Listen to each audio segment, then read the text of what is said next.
Bonjour à tous et bienvenue dans ce 6h30. Le marché international des programmes de télévision se poursuit à Cannes en France. La RTI prend part à cet événement. Elle participe aux échanges sur les problématiques de cette industrie qui n'échappe pas à la mondialisation. Christelle Menon.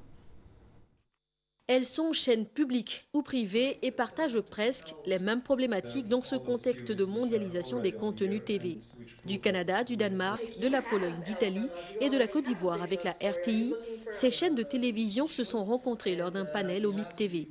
L'occasion d'un partage d'expériences et de visions. Traditionnellement, la Côte d'Ivoire a toujours été réputée pour ses séries de comédies, mais depuis un certain temps, les genres ont commencé à se diversifier et nous nous sommes lancés dans la production de comédies romantiques et dramatiques et également de séries policières avec beaucoup d'action. Fiction, programmes TV sont aujourd'hui et de plus en plus les fruits de coproduction internationale. Le business des contenus TV explose et le Sud est à nouveau l'Eldorado. Mais l'Afrique notamment ne doit plus se contenter de n'être encore et toujours que fournisseur de matières premières. En Côte d'Ivoire, on vise loin, plus loin. Donc comment comprendre qu'on peut passer pour un même épisode de 26 minutes de 100 000 francs CFA à 300 millions? En formant, en accompagnant, en aidant à ce que nos scénaristes atteignent un niveau international très élevé. Donc en faisant cela, non seulement nous garantissons en tant que RTI l'accès à des programmes de qualité que nous pourrons diffuser sur nos antennes, mais nous permettons à la Côte d'Ivoire d'exporter. Nous permettons à la Côte d'Ivoire de pouvoir capter des devises sur un secteur à haute valeur ajoutée, pas simplement sur les matières premières, mais également sur un secteur comme l'audiovisuel, qui est un secteur à très haute valeur ajoutée. Ainsi produits, ces contenus alimentent les chaînes locales et par-delà intéressent beaucoup les canaux occidentaux friands de diversité et de nouveautés, mais avant tout de production de qualité. Nous avons eu l'occasion de présenter le catalogue RTI Distribution, essentiellement composé de séries ivoiriennes de fiction, donc des séries produites avec vraiment des standards internationaux qui ont pu générer un engouement vraiment intéressant de la part d'acteurs internationaux, pas seulement en provenance de l'Afrique, mais également d'Europe et même d'Amérique, et notamment des attentes en matière de coproduction de ces mêmes acteurs internationaux. En participant à des marchés audiovisuels de renommée tels que le MIP TV, la RTI investit non seulement dans la visibilité, mais plus encore dans la crédibilité du Made in Côte d'Ivoire. C'est parti pour l'édition 2016 du Salon international du tourisme CITA. Le top départ a été donné vendredi dernier au Golf Hotel. Thème choisi, tourisme en région, source de richesse. Plus de 10 000 participants sont attendus à ce rendez-vous qui se déroule ici à Abidjan du 20 au 24 avril prochain. Patricia Omoetia. Le Salon international du tourisme d'Abidjan est la vitrine internationale du tourisme ivoirien. Le CITA offre une visibilité sur l'un des pays possédant la plus grande diversité culturelle. Plus de 10 régions de la Côte d'Ivoire sont à l'honneur pour cette 6e édition, d'où le thème « Tourisme en région, source de richesse ». Le commissaire général du CITA a exhorté les représentants des régions à promouvoir leur localité à travers le salon. Le CITA 2016 avec des partenaires. Pour nous, c'est très important. L'idée des partenaires qui comprennent, vous avez placé la vision du tourisme vert au cœur de notre développement touristique. L'Office ivoirien des parcs et réserves a exposé sur son potentiel touristique, une stratégie de relance de l'écotourisme dans les parcs nationaux et réserves naturelles pour mettre en place des infrastructures à usage touristique de haute portée. Toute chose qui conforte le ministre du Tourisme dans sa vision de développer le secteur. En 2012, le tourisme en Côte d'Ivoire a contribué à hauteur de 1,6% au produit intérieur brut de la Côte d'Ivoire, au PIB de la Côte d'Ivoire. Et en 2015, on est à près de 5% du PIB. Donc vraiment, je pense que le développement touristique dans ce pays est en très bonne voie. Et je ne serais pas surpris que dans les années qui viennent, au moins d'ici 2020, nous soyons l'une des premières destinations touristiques en Afrique de l'Ouest. Le lancement de cette 6e édition du Salon international du tourisme a pris fin dans une atmosphère conviviale. Intéressons-nous à présent à ce drame survenu hier au marché Roxy sur le boulevard Nangui-Abrugwa dans la commune d'Adjamé. Un camion de 15 tonnes transportant des boîtes de lait s'est renversé sur des commerçants installés sur la chaussée. Bilan, une fillette de 4 ans tuée et 6 blessés. Ange Eorade, Moussa Konaté.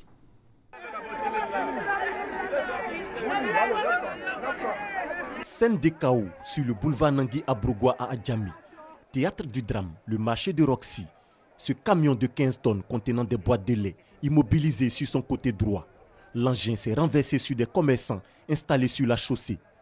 C'est un gros trou. À chaque fois, s'il y a un camion qui passe, c'est un gros dégât. Mais ce matin vers 10h, vraiment c'est un malheureux qui est arrivé.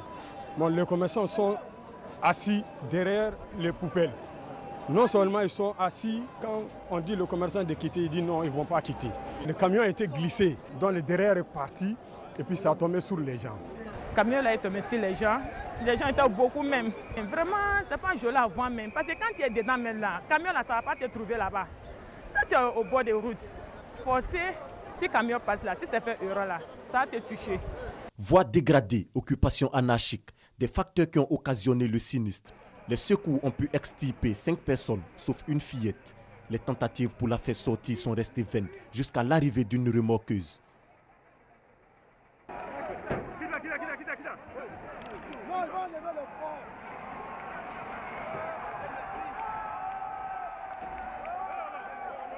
La fillette âgée de 4 ans a perdu la vie. Au total, ça fait 7 personnes, mais 6 personnes liées à l'accident. La 7e personne a fait un malaise à l'issue.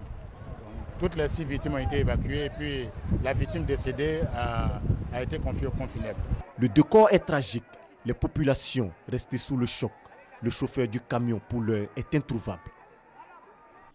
La 29e conférence régionale de la FAO qui se tient ici à Abidjan s'est intéressée aux effets du changement climatique. Ils sont perceptibles ici en Côte d'Ivoire, notamment à Odiéné dans le nord-est.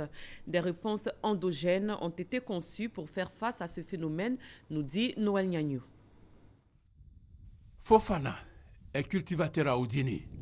Sur le changement climatique, sa connaissance est désormais acquise. On le voit sur nos parcelles d'exploitation. Comment? Parce que les temps changent à ce qu'on observe. Et puis, il pleut au moment où on ne s'attend pas à la pluie. Et puis, il ne pleut pas au moment où on s'attend à la pluie. Idem à Agboville, dans le sud, une zone de production du cacao. Avant, il y avait la grande saison et la petite saison. Et avant, quand il commence à pleuvoir en juin, jusqu'en octobre, il continue à pleuvoir. Mais maintenant, tu trouves que quand il pleut un peu en juin, il s'arrête. En août, il pleut un peu. Il peut s'arrêter pour attendre jusqu'à venir vers octobre, il reprend. Cette année, par exemple, depuis décembre, il a arrêté de pleuvoir jusqu'en mars. À Odiéné, tout comme à Agboville, on se donne les moyens de faire face à la menace avec des moyens endogènes.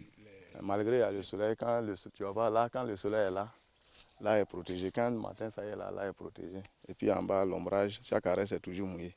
Dénominateur commun de cette réponse, la réforestation et les arguments sont éloquents. Il faut planter des arbres dont la taille dépasse le cacaoyer et il faut aussi planter des arbres qui ne conservent pas les insectes. Il faut éviter de planter les arbres qui sont hauts d'insectes. C'est pour ça que sur cette pépinière, par exemple, on a le niangon, qui est un arbre qui est haut d'ombrage. On a l'acajou, qui est aussi haut d'ombrage. On a l'assamela, qui est haut d'ombrage.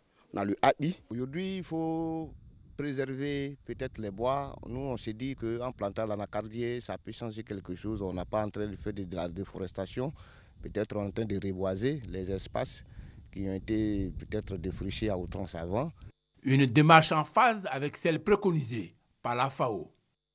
Conclusion, l'agriculture peut apporter elle-même une solution idoine aux effets du changement climatique. Le Conseil du coton et de l'anacarde est actif dans le Poro, au nord de la Côte d'Ivoire. Il lutte contre la fuite des produits vers les pays limitrophes. Soro Corona, Kwadio Kwame. Plus de 100 000 tonnes de noix de cajou sont sorties illicitement du territoire national ces 3 dernières années. Pour lutter efficacement contre la fuite des produits par les frontières terrestres, le Conseil du coton et de l'Anacad mène des actions sur le terrain. Les délégations régionales de Korogo, de Boundiali et de Ferkessédougou ont conduit une mission conjointe de contrôle aux frontières du Mali et du Burkina Faso. Nous prenons les dispositions pour éviter la fuite des produits. Mais nous ne pouvons pas améliorer le cadre de vie des individus sans que les individus eux-mêmes participent à cela. Cette mission avait aussi pour objet de contrôler le respect strict de la réglementation en vigueur pour la commercialisation du coton et de l'anacad. De Boundiali à Ferkessédougou en passant par Korogo, les acteurs de la filière anacad ont été sensibilisés sur les bonnes pratiques pour améliorer la qualité de la noix de cajou made in Côte d'Ivoire. Cette visite de terrain a permis au Conseil du coton et de l'anacad, appuyé des douanes, de saisir une dizaine de tonnes de produits qui rentraient au Burkina Faso. Occasion pour les acteurs de saluer les efforts des soldats de l'économie. Ces genres de comportements doivent être punis par la loi et c'est ce qui est en train d'être fait.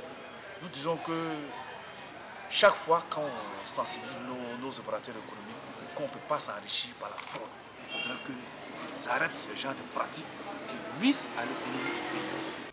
Les régions du Boukani et du Gontougo, grandes zones de production de l'anacad, n'échappent pas à ce phénomène. La campagne dernière, plus de 15 000 tonnes de produits agricoles ont été saisis à Bondoukou et Transua.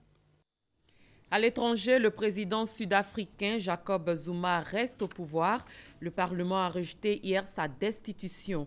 Les opposants de Jacob Zuma et une bonne partie de l'opinion sud-africaine demandaient son départ de la présidence pour avoir utilisé des fonds publics à des fins personnelles. Le Parlement sud-africain a rejeté ce mardi la destitution du président Jacob Zuma demandée par l'opposition après un jugement de la Cour constitutionnelle accusant le chef de l'État de violation de la Constitution. Le résultat du vote, 143 voix en faveur de la destitution et 233 contre. La motion est donc rejetée, a indiqué le vice-président du Parlement, Léchéza Senoli, à l'issue d'un vote électronique des députés. Le parti au pouvoir, le Congrès national africain ANC, qui soutient officiellement Jacob Zuma, a usé de son écrasante majorité au Parlement pour rejeter la destitution qui nécessitait 2/3 des voix pour être acceptée. La procédure avait été lancée par le principal parti d'opposition, l'Alliance démocratique, après le jugement historique la semaine dernière de la Cour constitutionnelle. La plus haute instance judiciaire du pays a jugé que le chef de l'État avait violé la Constitution en refusant de rembourser l'argent public utilisé pour rénover sa propriété privée. En cause, la piscine, un centre pour visiteurs, un enclos pour bétail et un poulailler qui n'étaient pas liés à des travaux de sécurité. La Cour pénale internationale a prononcé hier un non-lieu en faveur du vice-président kenyan William Ruto. Ce dernier était poursuivi pour crimes contre l'humanité pour des faits commis après la réélection contestée du président Mwai Kibaki en 2007.